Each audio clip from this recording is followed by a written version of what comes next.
When it comes to cooking meals, drying clothes, heating water, and my home, nothing beats natural gas from CenterPoint Energy. It's my most affordable energy option. It costs less to use than electricity, propane, and heating oil. So if you already have natural gas, keep it. If you're replacing an appliance, choose it. Natural gas, your best choice. Safe and affordable, rest assured. For more on the benefits of a natural gas home, visit centerpointenergy.com/natural gas benefits. CenterPoint Energy, always there. Let's just take us back to that play on Saturday with the fumble. When you saw the ball, what goes through your mind, and did you think you'd be able to take it all the way? I really thought I was going to be able to take it all the way. The thing is, like, when you make plays like that, I kind of just black out, and it's just kind of like the brain turns off and the athlete turns on, and then I thought I could go all the way, but I just kind of ran out of gas at like the 50 and got caught from behind. Just the play Tyron made on that, did you see it? Did you know how he was able to pop the ball out, or did you just kind of see the ball on the ground and react? Once again, I just kind of blacked out and was just playing at that point. But, yeah, it was a great play by him. Just heads-up play on the 1 yard line. It's a 14-point swing, so that was huge for the game. Go to David. Hey, Deane, what is the biggest difference in Canadian college football versus Power 5 football in the U.S., and how has that acclimation been for you? What has been the toughest thing to adjust to? The difference is a really big difference. Obviously, there's the rules. Like, I never played man. I never played press man until I got here. That was a big change.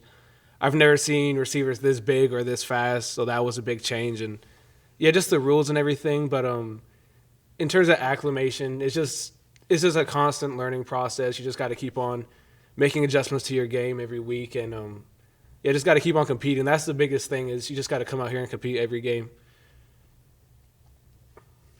Any more questions for Deane? Go back to Nick. For the defense as a whole, when you guys are playing well, what's different than when you guys aren't?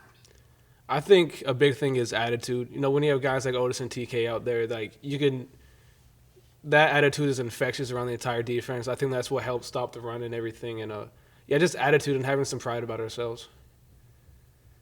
Does that kind of motivate you for these last two games to know there have been times where you guys have been a really, really good defense, but it doesn't show up every week? Yeah, that's the thing. Like we've put some good stuff on film and a lot of bad stuff on film, and I think if we could just tap into those moments where we have played good defense, then we can apply that going forward with these next 2 weeks.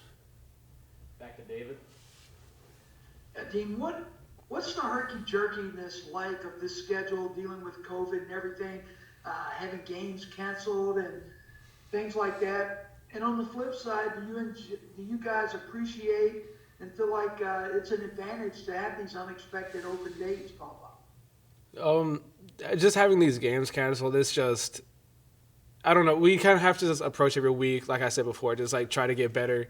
Like today was a really competitive practice, and that's good to see because, like, obviously no game Saturday. A lot of people would be loafing around, but it was really competitive. And, yeah, you just got to take this time to get better. That's all we can really do. We just got to play the cards that were dealt to us. Do you and Tavius Robinson have a special bond since both of you came from Canada?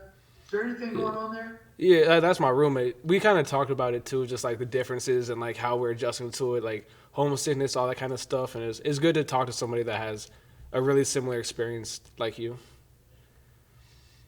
Braylon, so you participated in Senior Day. Is there anything we can read from that in terms of what your intentions are? As of right now, no, sir. I haven't made any decisions yet. What will go into your decision-making process?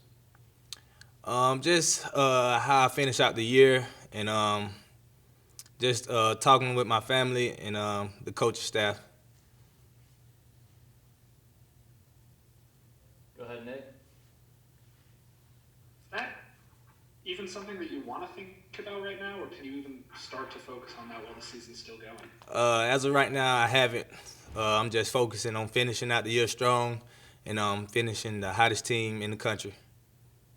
Obviously, you've never thought this was a scenario that would get to happen where you finish your senior year and you get to make this choice. Is there any choice like this that compares that you've ever had to make in your life? Is this like picking a school to go to, or is it just something completely new? It's kind of the same, but it's a very big difference. It's your life right here. Got a chance to go to the next level or come back and make your draft stock even better. So it's just a decision. Go back to David. Braylon, if you do decide to come back, what do you think you're able to do next season in this offense? Do you think your role will certainly increase? I think so. Don't nobody know if Elijah's leaving yet or not, but if he does, his role, you're gonna have to step up and be ready to make those plays that he's making right now. So I think so. Go back to Nick. On the long touchdown Saturday, when you saw the coverage and you knew Matt was throwing it your way, did you know you were gone the whole time, or was it kind of surprising you when the ball landed perfectly? Actually, the way they was playing it, I didn't think he was gonna throw it. But I got one-on-one with the safety, and Matt trusted me enough to make a play, and I was just making a play for my quarterback. You've seen Matt throw every day in practice for 3 years now. Did you know he had that sort of arm strength in him? Oh, of course. He's always had that. First day when he was on campus, everybody seen his arm strength and knew he was a great talent. Getting to be the deep threat in this offense, is it kind of fun to you just knowing if you get single coverage, Matt has the confidence that he'll chuck it sometimes? Oh, yeah, of course. Just making a play just feels great as a receiver, knowing you have to trust your quarterback to trust you to throw the ball on third down and for you to make a play. David, go ahead. Braylon, you mentioned you want to finish up as one of the hottest teams in the country. This team has won 3 games in a row for the first time in 5 years. You've never experienced that before. What's that been like compared to your previous time with Ole Miss football? It's just a happy locker room. Everybody likes to win, and we come in each and every day and work our tails off, and so we expect the results that we're getting right now. Back to Nick. Have you guys started preparing for a specific team yet, or is it all focused on Ole Miss because you don't know exactly which team's going to play first? Right now, we're still doing corrections, stuff we messed up with on Saturday. So as the week go along, I think we'll prepare for an opponent. Hey, Lakia, just curious if you've given any thought about whether you'll return next year to Ole Miss or whether you'll explore the NFL draft. Well, for right now, based on how I've been playing, it's really a hard decision to make. If it comes down to it and it's better for me to come back, then, obviously I will. But, if it's better for me to go and enter the draft, then, obviously I will. So right now I'm just playing by ear and how I play for these remaining games. But, that's really my answer right now. So what's a time frame? Do you have a time frame on knowing whether or not you'll return? No, sir. It's really based towards on the end of the season. Rather I have information on, how far I'm gonna go or, all the ands and if about it. Okay, appreciate it. Yes, sir. Go to Nick.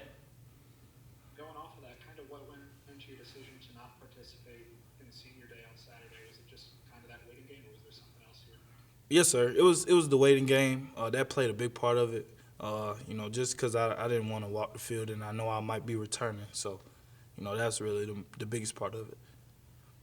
When you think about just the ups and downs of the defense this year, is there something common that's been happening when you guys have been playing well that isn't happening when you're not playing well?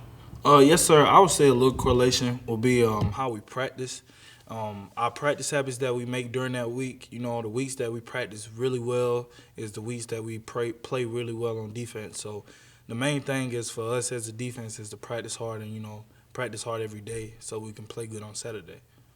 How do you make sure you do that? Shoot, man, Tuesdays are work days, so we got to go hard on Tuesdays, go full speed. When you run full speed and you have full speed looks, it makes it easier and more instinctual when you get in the game. Is it harder to keep that up when you guys have this stop and start of 3 weeks off in 5 weeks? Yeah, yes, sir, definitely. But our coaches, they really make things. It's a pro mindset over here, so they really help us when it comes to that, being ready and getting us in shape and everything.